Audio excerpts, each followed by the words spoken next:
Big boss season 7-ലെ പണിപ്പുര ticket എന്ന ടാസ്കിൻ്റെ first round അവസാനിച്ചു.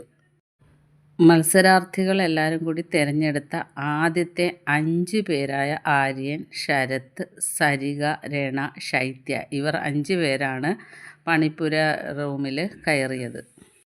ഈ ടാസ്ക് 2 റൗണ്ടായിട്ടാണ് നടക്കുന്നത്. 2 റൗണ്ടിലും കൂടി 3000 പോയിൻ്റാണ് കൊടുത്തിരിക്കുന്നത്.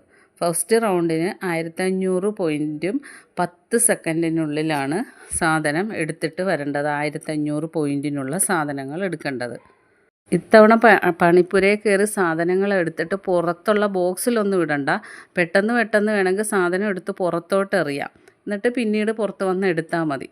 അങ്ങനെ 5 പേരും ആ 10 സെക്കൻഡിനുള്ളിൽ ഫുഡ് ഐറ്റംസും കോസ്മെറ്റിക്സ്, വസ്ത്രങ്ങൾ അങ്ങനെ നല്ല രീതിയിൽ തന്നെ അവർ സാധനങ്ങളെടുത്ത് പുറത്ത് വന്നു. രണ്ടാമത്തെ റൗണ്ടിൻ്റെ അപ്ഡേറ്റുമായിട്ട് വീണ്ടും കാണാം.